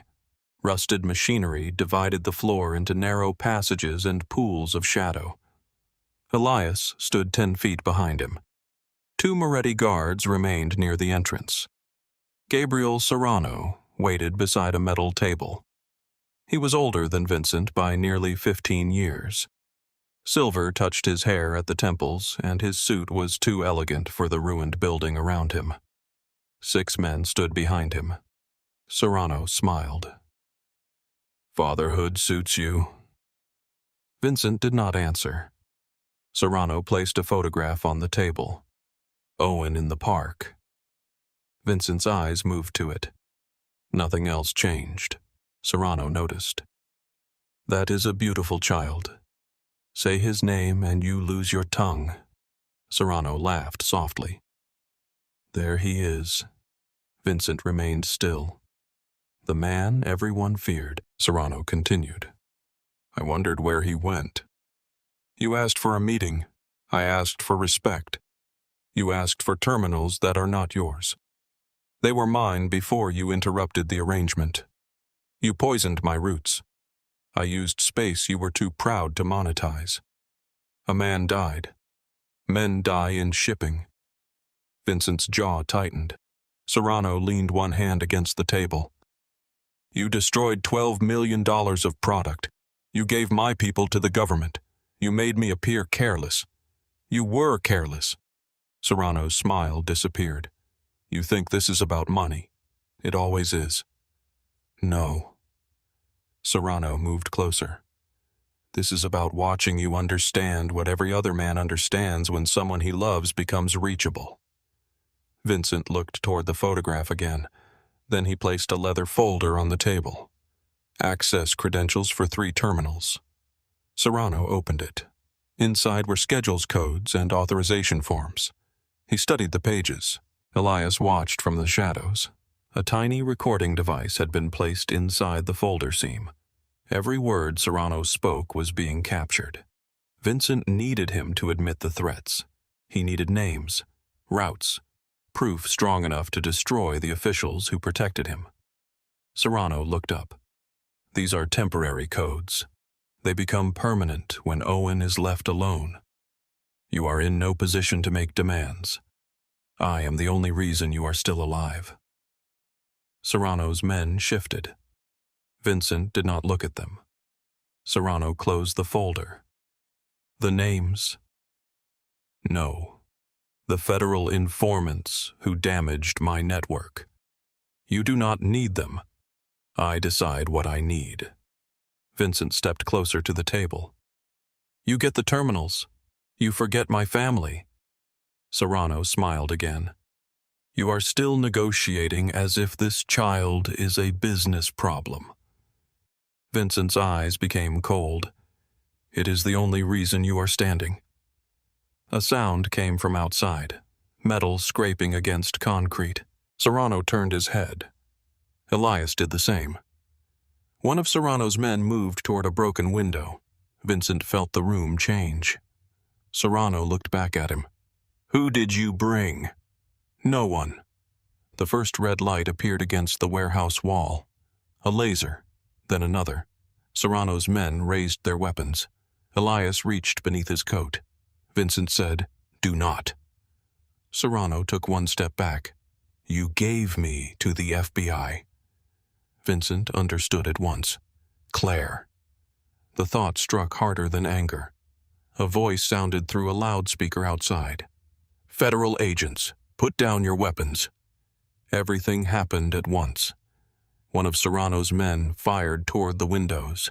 Glass exploded inward. Federal agents returned fire. Elias pulled Vincent behind a steel support column as bullets struck the machinery around them. The warehouse filled with shouting. Serrano overturned the metal table and ran toward the loading area. Vincent reached for him. Elias caught his arm. "Leave him. He knows where Claire lives." So do the agents. Vincent pulled free. He moved through the smoke and broken glass, keeping low behind the rusted equipment. A Serrano guard appeared from the side. Vincent fired once. The man fell. Vincent continued toward the loading dock. Serrano reached the far exit. Vincent saw him beneath a flashing emergency light. "Serrano." Gabriel turned. His gun lifted. The shot struck Vincent high in the shoulder. The impact spun him sideways. He hit the concrete hard. For a second he heard nothing. Then pain arrived. Hot. Deep. Elias fired toward Serrano and dragged Vincent behind a machine base. Blood spread beneath Vincent's jacket. Elias pressed one hand against the wound. "Stay down." Vincent tried to rise. "Serrano. Federal agents have him. You do not know that. I know you are bleeding." Vincent looked toward the loading dock. Agents flooded the exit. Serrano raised his gun. 3 red lights settled across his chest. He dropped the weapon. Vincent watched federal agents force him to the ground. Only then did he stop fighting Elias. Outside, Claire heard the gunfire before the vehicle reached the perimeter. Caleb stopped behind a line of federal vans. "Stay in the car." Claire opened the door. "Mrs. Bennett." She ran toward the lights. Agents shouted for her to stop. She held her hands where they could see them. "Daniel Rhodes." A uniformed agent blocked her path. "I need Special Agent Rhodes." Another burst of gunfire came from inside. Claire flinched. The warehouse doors opened. Agents emerged with prisoners. One man was dragged out with blood covering his face. Then she saw Serrano. His hands were secured behind his back. Rhodes walked beside him. Claire pushed toward him. "Where is Vincent?" Rhodes turned. "What are you doing here? Where is he?" A paramedic team rushed past them. Claire followed their movement. Elias appeared first. Blood covered his shirt, but he was walking. Then the stretcher came through the doors. Vincent lay on it with an oxygen mask over his face. His jacket had been cut away. Blood darkened the bandage pressed to his shoulder. Claire stopped breathing. "Vincent." His eyes opened. He turned his head toward her. For one brief second, relief moved across his face. Then Rhodes approached. Claire, we need to speak. Vincent's gaze shifted to the phone in her hand. The secure phone, Rhodes continued. The location you provided allowed us to contain Serrano before he reached the river. Vincent looked at Claire. The relief disappeared. The paramedics lifted the stretcher toward the ambulance. Claire moved with them. Vincent listened to me.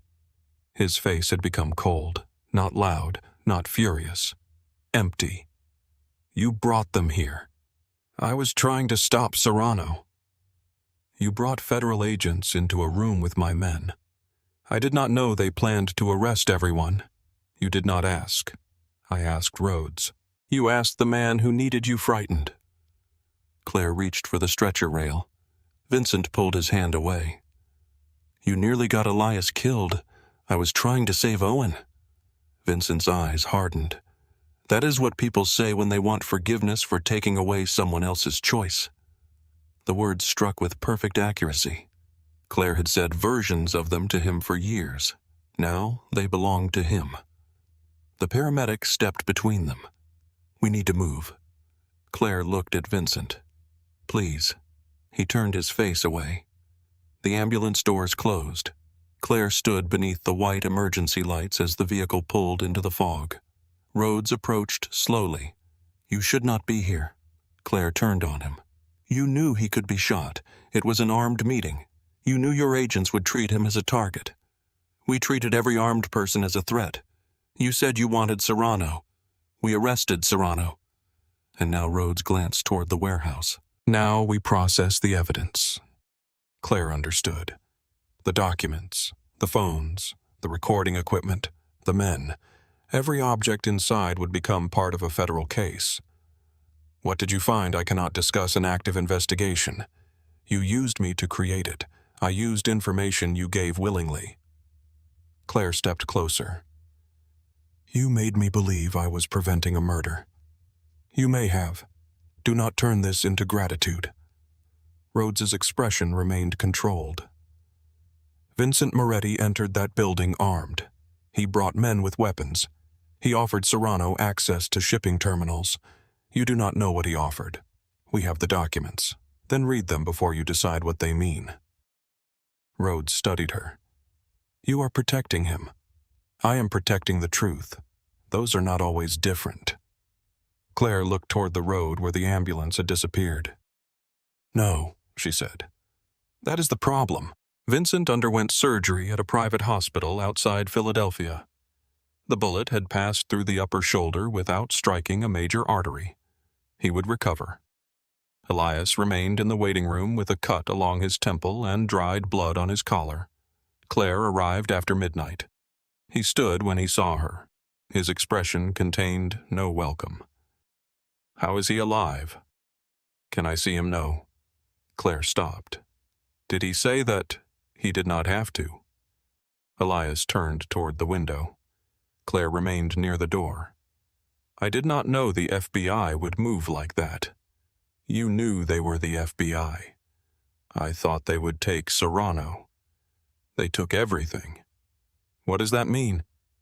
Elias looked at her. They seized the warehouse records, the credentials Vincent brought, the recording device, our vehicles, our phones. Claire felt cold. Was the folder real? No. The answer came quickly. Vincent built false access credentials. He wanted Serrano talking. He wanted proof connected to the threats against Owen. Claire closed her eyes. He did not tell me. No. You think that makes this my fault? I think both of you would rather risk blood than admit you do not trust each other. The words were sharp because Elias rarely wasted them. Claire looked through the glass toward the recovery corridor. Will they charge him? Maybe. With what bribery, conspiracy, illegal contracts, whatever they can build from the records they already wanted. Was he involved in Serrano's trafficking? No. Claire watched Elias. You believe him. I know what Vincent is. That is not the same. No, Elias said. It is not. Rhodes arrived the following morning with 2 agents and a federal attorney. They questioned Vincent for 3 hours. Claire waited outside with her own attorney on the phone. When Rhodes emerged, she stepped in front of him.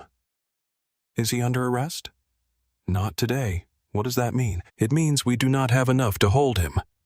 "Then leave." Rhodes glanced at the closed hospital door. "We recovered financial records connected to Moretti contractors. From Serrano, from the vehicles and devices at the scene." Claire understood.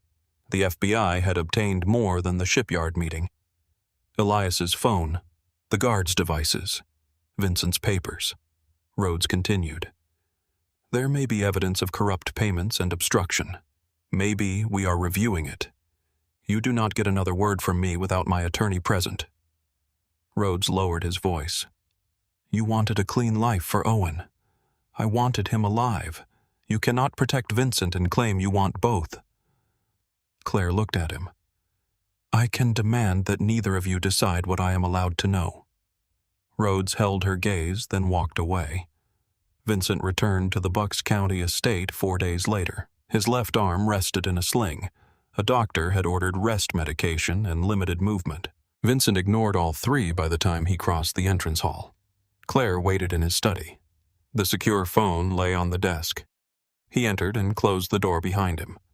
His face was pale beneath the bruising. Claire rose. "You should be in bed." Vincent looked at the phone. "How long since the clinic?" "How many meetings?" 2. "What did you give him?" "Old contracts, a customs official's name, a warehouse number, dates connected to the route you closed. What else?" "The shipyard." His jaw tightened. Claire continued before he could speak. "I did not give him anything about your private operations. You gave him a door. I gave him Serrano. You gave him access to everyone standing near Serrano. I was trying to protect Owen." Vincent laughed once. There was no humor in it. "So was I. You hid the meeting. Because I knew what the FBI would do. You hid the fact that Serrano had been watching Wilmington. I did not know. You hid every part of your world until the danger reached our son." Vincent moved closer. "And you hid my son until a hospital called me." The words cut through the room. Claire went still. Vincent's voice remained quiet. "Do not make this into a story where only one of us lies. I am not. You told my security you were meeting Rachel." "Yes. You looked at me in the nursery and let me leave without saying the agents were waiting. I asked you not to go. You did not tell me why. Would you have stayed?" Vincent said nothing. Claire's eyes filled. "That is why I did not trust you. And that is why I did not trust you." They stood on opposite sides of the desk. The phone between them looked small. It had still managed to divide the entire room. Claire spoke first. "Rhodes showed me a girl Serrano took." Vincent's expression changed. "He showed me photographs of families.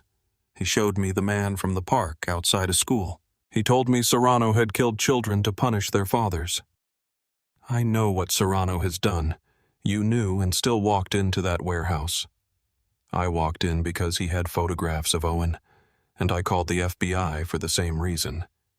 You called them because you believed your fear gave you the right to decide for both of us." Claire stared at him. "You finally understand what that feels like." Vincent looked away. The anger in the room shifted.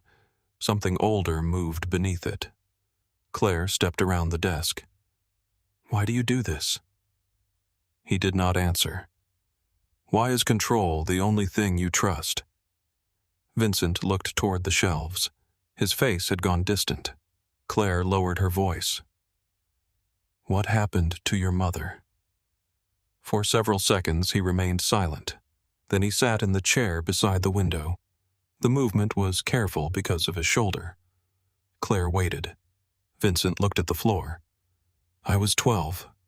His voice had changed. "My father received a threat from a family in New York. He increased security for 3 days. My mother hated it." Claire sat across from him. She said the guards made her feel like a prisoner. She wanted to pick me up from school herself. Vincent's hand tightened against the chair arm. My father told her no. She left anyway. Claire did not move. There was a bomb beneath her car, Vincent said. It was meant for him. The room became silent. I saw the smoke from the school bus. Claire closed her eyes. Vincent continued. My father arrived before the police finished closing the street. He did not cry. He took me home and told me love creates a target. His voice remained steady, but his face did not.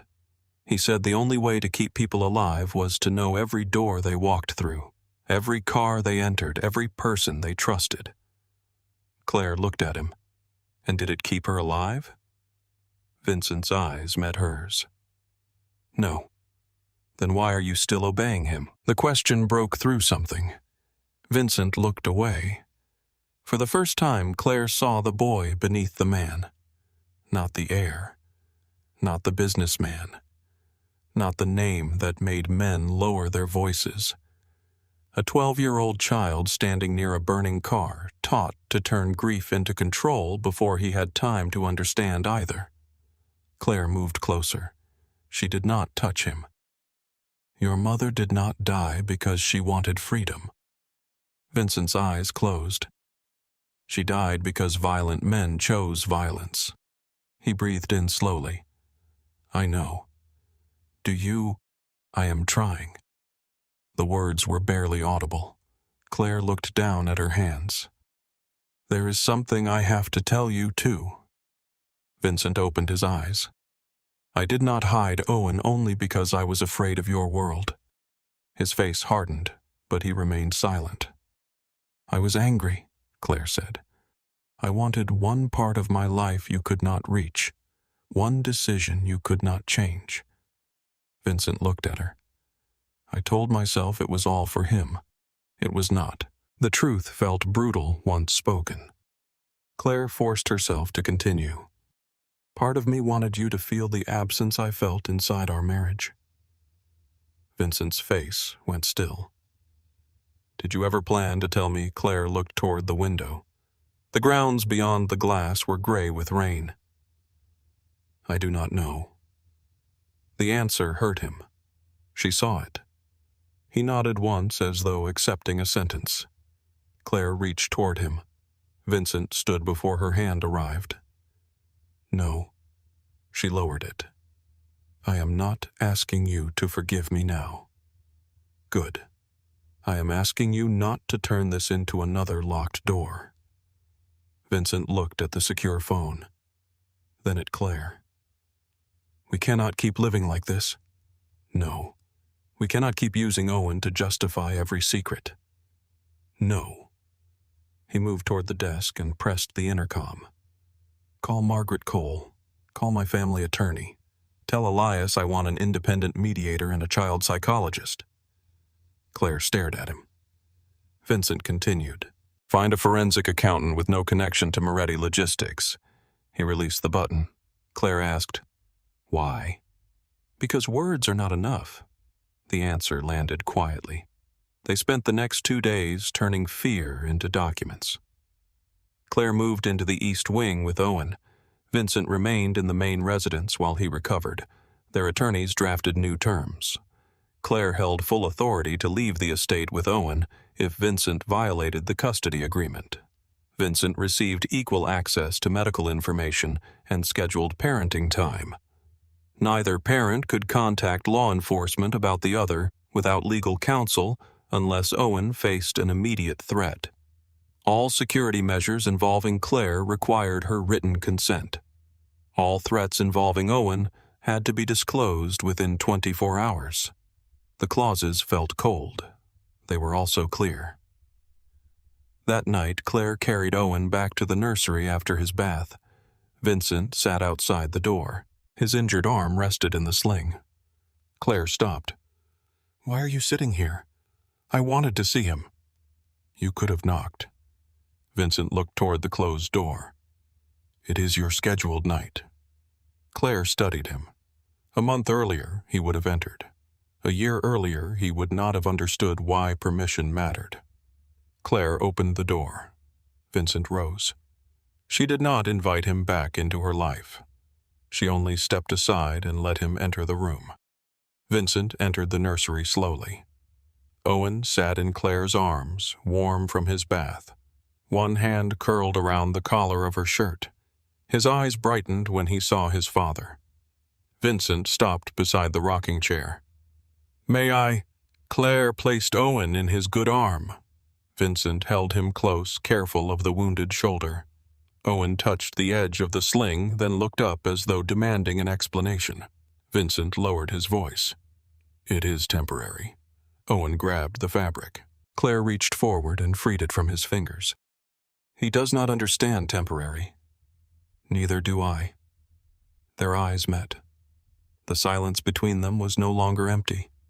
It carried anger, grief, and the first fragile evidence that neither of them intended to run from the truth again. Vincent remained in the nursery until Owen fell asleep. He handed the child back to Claire and walked toward the door. "Vincent." He stopped. Claire looked at their son. "I do not know what happens to us." Vincent rested one hand against the frame. "Neither do I." It was the first time he had not tried to control the answer. 3 days later, federal prosecutors requested a meeting. Vincent's attorneys filled the estate study before sunrise. Legal folders covered the desk. Financial records waited in sealed boxes near the wall. Claire stood near the window with Margaret Cole. She was not there as Vincent's lawyer. She had made that boundary clear.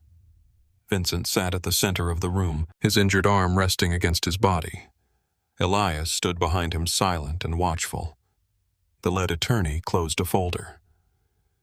"The government has enough to make your life difficult." Vincent looked at him. "That is not a legal opinion. They recovered records linked to payments made through Moretti contractors. Several city officials received money before port agreements were approved. Were the contracts valid? That will not matter if the payments were intended to influence them." Vincent's face did not change. The attorney continued. "They also have communications suggesting obstruction of federal inspections." Claire looked at Vincent. "Did you order it?" He answered without hesitation. "Yes." The room became still. Claire had expected another careful distinction, another answer shaped to protect him. Instead, Vincent placed the truth on the table. Margaret spoke. "What are prosecutors offering?" The attorney looked toward Claire, then back at Vincent. "Cooperation." Vincent leaned back. "With Rhodes, with the Organized Crime Division.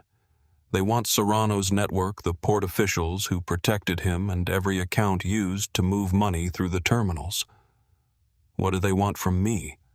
Records. Testimony. Names." Vincent's expression hardened. "And in return, reduced charges. No prison if the agreement is accepted by the court." Elias shifted behind him. The attorney continued. "You would forfeit several properties, 3 shipping contracts, and a significant portion of Moretti Logistics. The company would enter federal monitoring. You would also remain under supervision." Vincent looked toward the boxes near the wall. Those records represented years of power. Favors purchased, men rewarded, enemies kept at a distance. Claire could almost see him measuring the cost. One attorney cleared his throat. "There is another option. We challenge the evidence. We attack the warrant. We create distance between you and the payments." Vincent looked at him. "By blaming whom?" No one answered. "Contractors?" Vincent asked. "Managers. Men who followed instructions." The attorney closed his mouth. Vincent turned toward Elias. "How many people lose everything if we fight?" Elias considered the question. "More than if we cooperate." "And Serrano?" "He goes to trial either way." Vincent stood. Pain crossed his face, but he did not reach for the chair. "Tell the prosecutors I will meet." One attorney stepped forward. Vincent, you should consider this carefully. I have. You could lose control of the company. Vincent looked toward the nursery ceiling above them. My son does not need to inherit control. The meeting with prosecutors lasted 9 hours. Claire did not attend. She spent the day with Owen in the garden, pushing his stroller beneath old oak trees while government vehicles waited beyond the gate. When Vincent returned after sunset, he looked exhausted. He found Claire near the fountain. Owen was asleep beneath a blanket. Vincent stood beside the stroller. I signed. Claire looked at him. What does it cost enough? That is not an answer. He gave a tired breath. 2 warehouses. The river property. Contracts in Philadelphia, Camden, and Baltimore. Federal monitors inside Moretti Logistics for 5 years. And the men who worked for you. Those connected to Serrano will be investigated. Others, some will leave. Claire watched his face. You could have fought. Yes. Why did you not? Vincent touched Owen's blanket. Because fighting would require the same lies that brought us here. Claire did not offer forgiveness. She stepped closer to the stroller, leaving enough space for Vincent to stand beside her. Within weeks, the Moretti organization began to fracture. Men who had called Vincent brother stopped answering his calls. Contractors abandoned projects. A city councilman publicly denied ever meeting him, even though photographs proved otherwise. Moretti Logistics lost nearly half its value. Vincent closed 2 private companies that existed only to hide payments. He sold properties connected to his father's old network. Some men accepted severance and disappeared. Others arrived at the estate angry. Elias intercepted one near the outer gate carrying a weapon. Vincent increased security around Owen, but he did not make the decision alone. He brought the threat report to Claire. He explained the risk. They sat at the kitchen table and chose the changes together. 2 guards during travel. 1 vehicle near Claire's office. No armed men inside Owen's medical appointments. No tracking device on Claire. The conversation lasted nearly 2 hours. No one raised a voice. That did not make it easy. Claire began working again. She accepted a position with a nonprofit legal center in Philadelphia that helped women rebuild financial independence after controlling relationships. When she told Vincent, he was quiet for several seconds. Claire watched him prepare an objection. He looked toward Owen, who was asleep in a chair beside them. Then he asked, "What security do you want?" "None inside the building. The parking area is exposed. 1 person outside. 2. 1. Vincent breathed in slowly. 1. Claire waited for conditions. None came. He did not purchase the building. He did not donate money to the organization. He did not call its director. His restraint became visible in what he chose not to do. The 90-day agreement expired on a cold morning in November. Claire stood in the east wing packing Owen's clothes. The old apartment in Wilmington was gone. Another tenant lived above the bakery now. Still, Claire could return to North Carolina. Margaret had prepared the papers. Vincent had signed them. He entered the room carrying a stack of folded baby clothes. His shoulder had healed, though he still moved carefully when tired. Claire looked at the clothes. "You folded those, I was instructed." "By whom? Your son?" Owen sat on the floor chewing a wooden ring. Claire placed another shirt into the suitcase. Vincent set the clothes beside it. "The plane can take you tomorrow." Claire stopped. "You arranged a plane. I made one available." "That sounds familiar." Vincent nodded. "It does." He reached for the suitcase, then pulled his hand back. "May I?" Claire moved aside. He placed the folded clothes inside. "You are not going to fight me?" she asked. Vincent closed the suitcase slowly. "I will fight for time with Owen." Claire waited. "I will not fight to own his mother." The room became very quiet. Claire had imagined hearing those words during their marriage. She had imagined them during the divorce. She had imagined them alone in Wilmington while holding their feverish son.